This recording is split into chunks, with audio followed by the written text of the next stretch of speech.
Estamos recibiendo al candidato a la presidencia por el Partido Independiente, al abogado, sociólogo Pablo Mieres. ¿Qué tal, Pablo? Buen día. Buen día, Jorge, un gusto estar contigo. Encantado. Gracias por recibirnos en una mañana en donde, bueno, hay muy poca gente en la calle, pero sin embargo, ustedes tienen una actividad programada importante.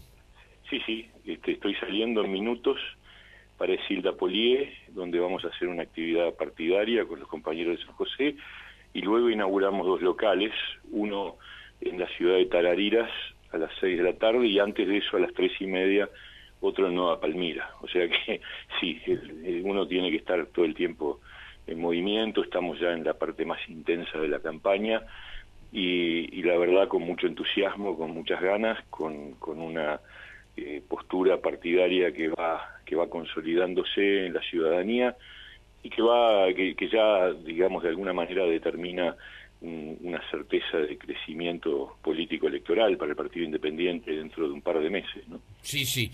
Eso es lo que se ha observado a través de las encuestas. Es decir, el Partido Independiente está por encima en esas encuestas de los guarismos obtenidos en elecciones anteriores. Tú has hablado además de la necesidad de que el Partido Independiente crezca por el bienestar de la ciudadanía.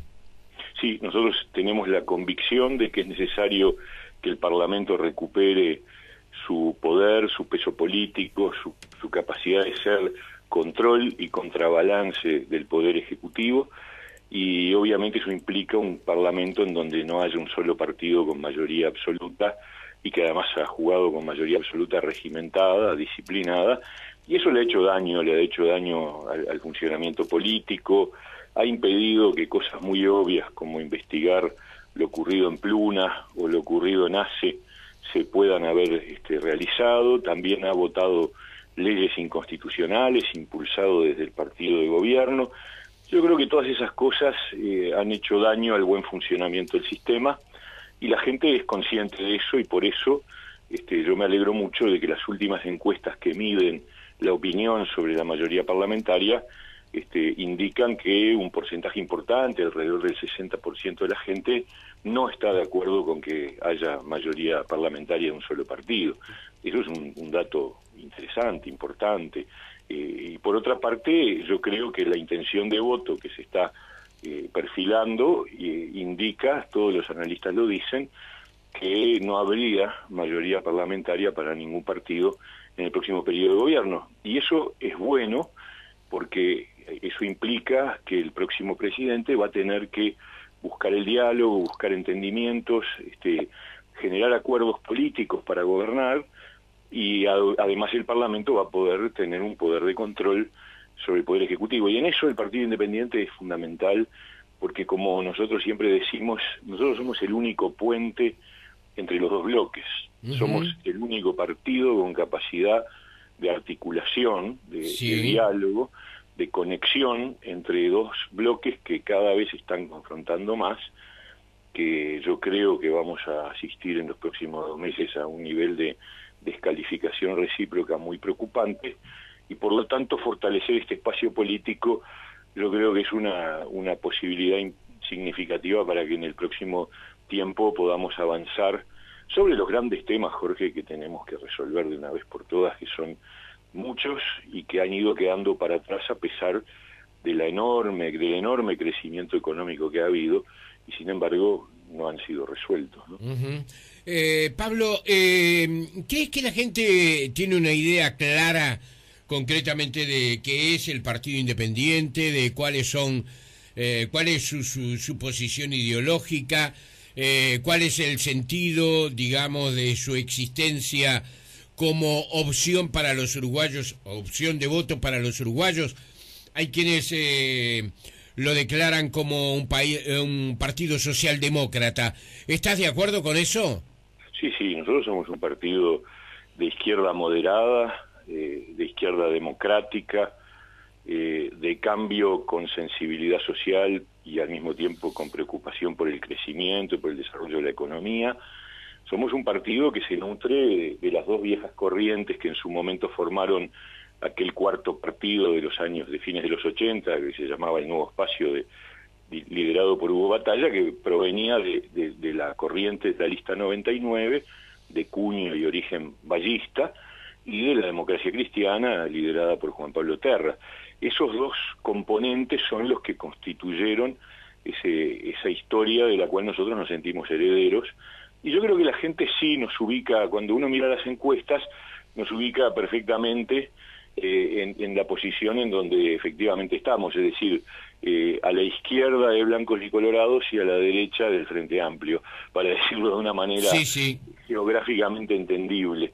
Y eso es básicamente la izquierda moderada, el centroizquierda, la izquierda democrática, y además tenemos a uno de nuestros principales dirigentes como una persona que ha trabajado mucho estos temas, me refiero a Heber Gato, que además es nuestro segundo candidato al Senado, y bueno, y una figura que ha aportado mucho en la reflexión política del país y por supuesto también la de nuestro propio partido, ¿no? Sí, sin duda. Además una figura intelectual interesantísima, con libros publicados interesantísimos, con una manera de ver las cosas también muy interesante y muy provocativa. Y hablabas también de otro tema que señalábamos. Ahora vamos a ir a los aspectos que más preocupan de la realidad nacional, ¿verdad?, al Partido Independiente.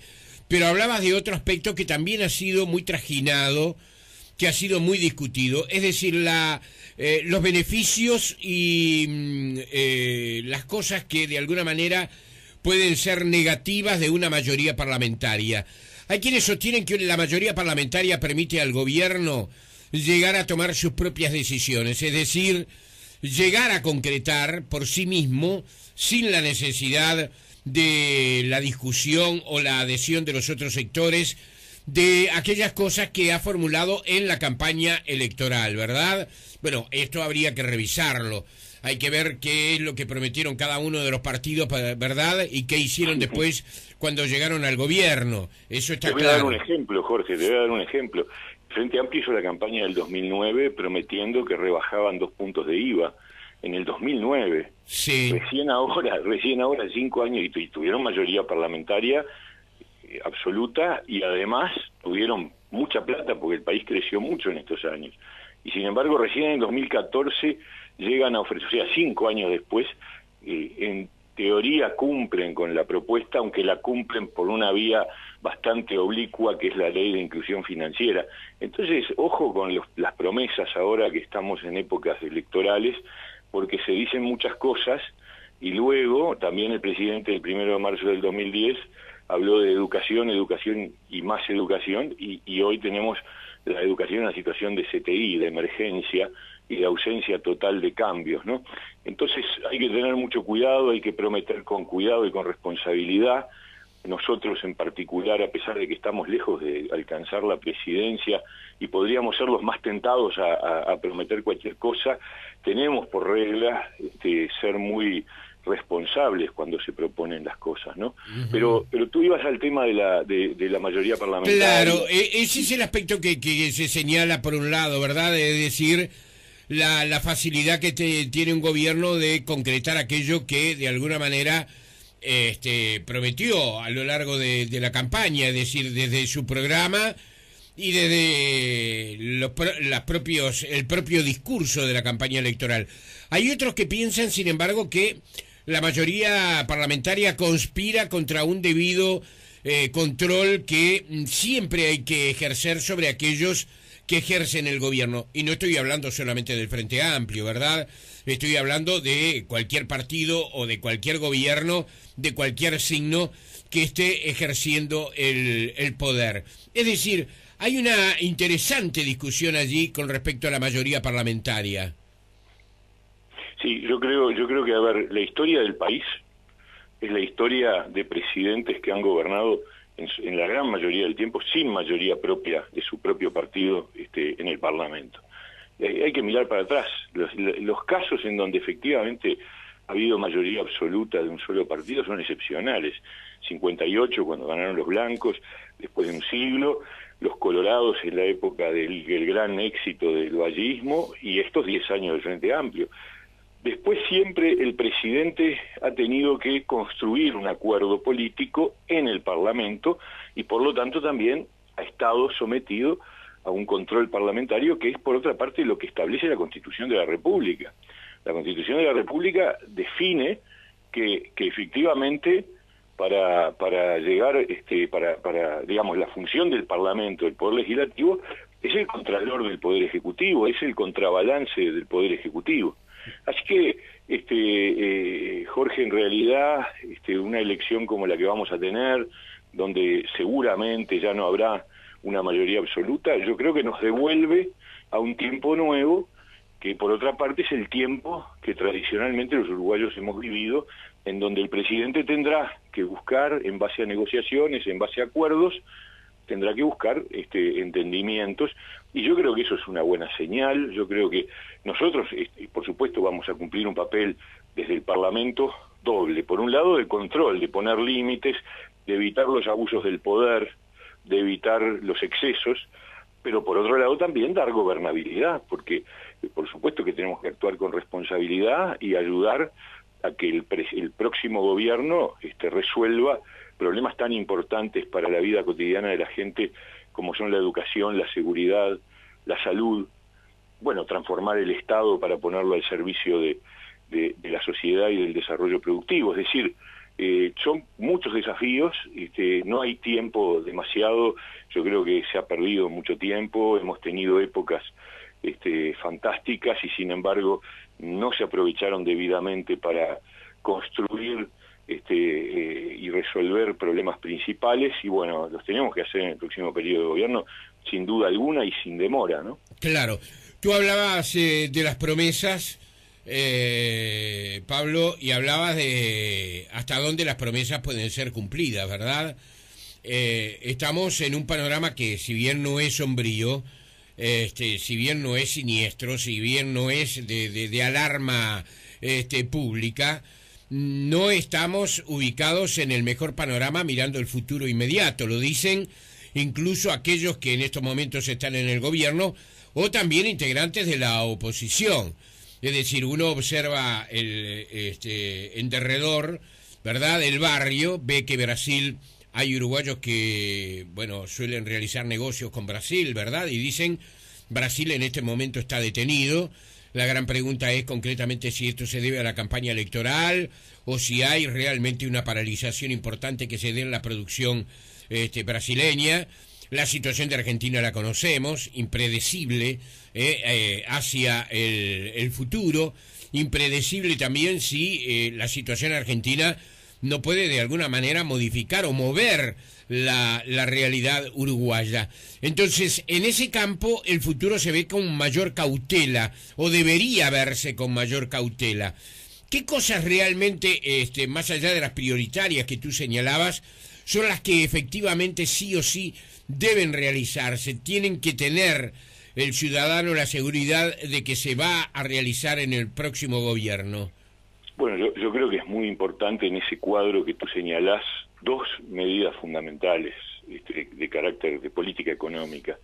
La primera tiene que ver con el control del gasto. Yo creo que en ese sentido es muy importante que los uruguayos nos autodisciplinemos, y eso significa, nosotros lo tenemos en nuestro programa partidario, evaluar la aprobación de una ley de regla fiscal. Esto es, una ley que establezca límites estrictos al tope del gasto público para evitar las situaciones que luego se transforman, porque digamos, algunos dicen no, porque topear el gasto significa no responder a las necesidades. Hay mucho gasto inútil, Jorge, opaco, ineficiente, que no logra buenos resultados. Hay mucho gasto político, mucho gasto... Muchos asesores, es verdad, que hay miles de asesores que son prescindibles. Yo estoy totalmente convencido, y de hecho en eso tenemos el aporte de nuestro compañero el candidato a la vicepresidencia, Conrado Ramos, que ha hecho un estudio muy serio sobre la necesidad de la profesionalización de la gestión pública. ¿Recuerdas algún número con respecto a la cantidad de funcionarios públicos que han ingresado en los últimos años? Bueno, ha habido un incremento de alrededor de unos 40.000 funcionarios públicos 40.000 en la última década, ¿no? Algunos seguramente eran necesarios porque la gente se va jubilando, se va yendo, y hay tareas que hay que cumplir. O sea, yo no estoy negando que todo eso fuera prescindible, pero sí estoy diciendo que ha habido un incremento de cargos de confianza, de roles de asesoría, de contratos políticos, que la verdad que fastidia mucho y que además indican que ahí hay mucha tela para cortar, porque esa es una línea, la línea de un gasto público más focalizado, con mejores resultados, con más retorno, con más capacidad de impactar positivamente. Y la otra es la apertura al mundo. Es urgente que la política exterior en materia comercial sea una política mucho más abierta, que trascienda la frontera del Mercosur, y conste que no estoy diciendo que haya que irse del Mercosur, pero sí que no podemos estar dependientes del Mercosur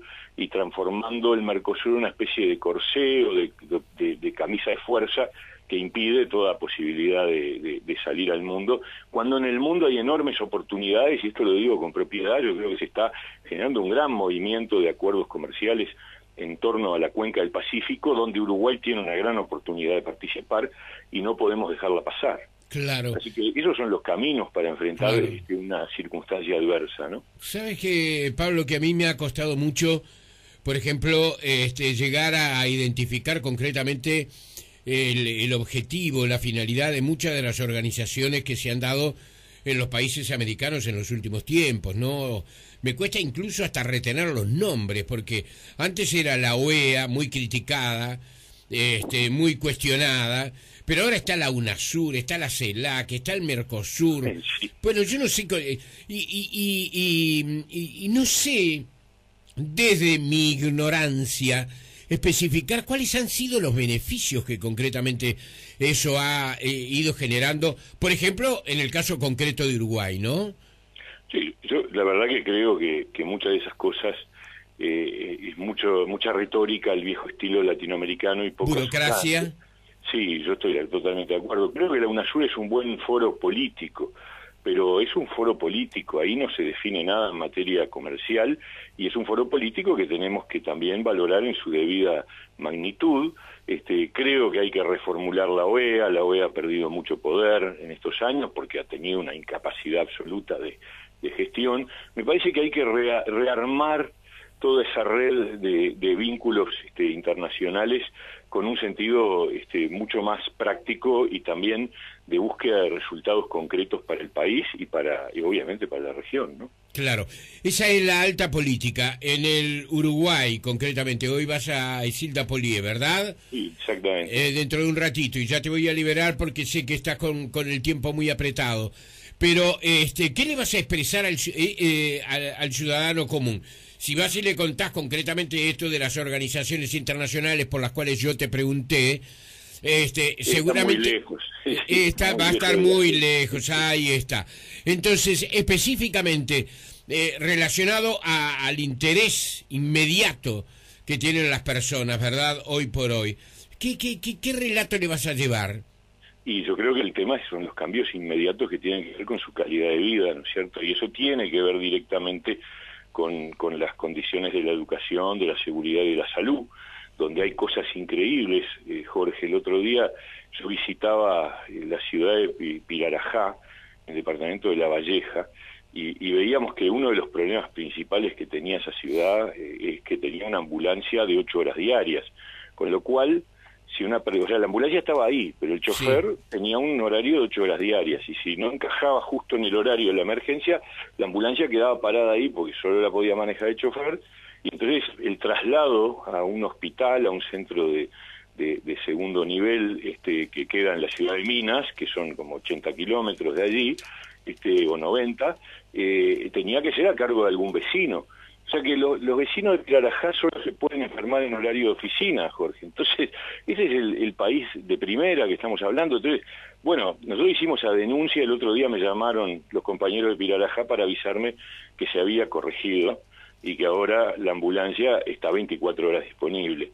Bueno, pero tiene que salir un candidato a hacer la denuncia para que se resuelva el problema, porque te podrás imaginar que los vecinos de Pirarajá reclamaron durante meses y años por esa situación, y nunca se les dio bolilla. Entonces, esas son las cosas concretas de la vida diaria que afectan a distintas situaciones y que pueden ser resueltas y que de pronto el Estado allá lejos, burocrático y lejano y además plagado de ineficiencias, no logra resolver, ¿no? Claro, la última, Pablo, la última cuenta de otras que haremos en otra charla de repente más extensa antes de las elecciones. Los otros días veíamos reflejado concretamente en una encuesta realizada por Factum cuál había sido, y lo digo porque solamente ese aspecto tenía que ver con la encuesta, ¿no? ¿Cuál había sido la oscilación que se había dado en los últimos años con respecto al voto al Frente Amplio? Y allí se notan dos deserciones, utilizándolo en términos extremos, ¿verdad? Porque no son deserciones totales, pero sí descensos, caídas de sectores que respondían generalmente al Frente Amplio y que ahora parecen estar tomando distancia y buscando otras opciones.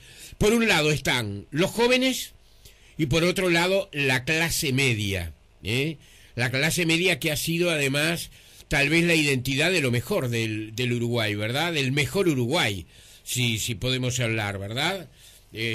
A mí me gusta mucho la idea de un Uruguay de clase media, ¿sabes? Totalmente de acuerdo, absolutamente. Es más, nosotros sentimos que el Partido Independiente tiene allí un compromiso fundamental, es decir, recuperar la centralidad de la gente que vive de su trabajo, de su esfuerzo, de pagar sus impuestos, de hacer todas las cosas que tiene que hacer y que termina sufriendo siempre los golpes de un Estado que manotea siempre por donde es más fácil. ¿Y dónde es más fácil? Y bueno, son los sectores medios. La gente que trabaja por cuenta propia, los empleados de nivel medio, las familias jóvenes con hijos chicos, los comerciantes, en fin, los comerciantes, los pequeños empresarios, toda esa gente que es una enorme cantidad y que han construido la democracia de este país, hoy están sufriendo porque han sido a los que se les ha inyectado la posibilidad de chuparle ingresos, sí, de una manera que no se traduce luego en una mejora en la calidad de los servicios, porque si el individuo de clase media paga impuestos y después recibe educación de calidad, salud en tiempo y forma, y todo ese tipo de bienes fundamentales que hacen a la calidad de vida, seguridad, entonces pagaría muy contento sus impuestos, pero el problema es que lo que recibe es de muy mala calidad y cada vez peor, ¿no? Entonces es lógico que la gente esté molesta y ahí nosotros obviamente tenemos una convocatoria especial y creo que vamos a tener un resultado importante desde ese punto de vista. El sociólogo y abogado, entre otras cosas, Pablo Mieres, candidato a la presidencia por el Partido Independiente. Bueno, que te trate bien el clima, a ti y a todos los políticos que hoy están en movimiento. Sí. Hoy hay que estar abrigado, cambió de golpe la temperatura. Realmente, te agradezco mucho por estos minutos, Pablo. Un abrazo, Jorge, y gracias. Hasta muy pronto. Chau, chau.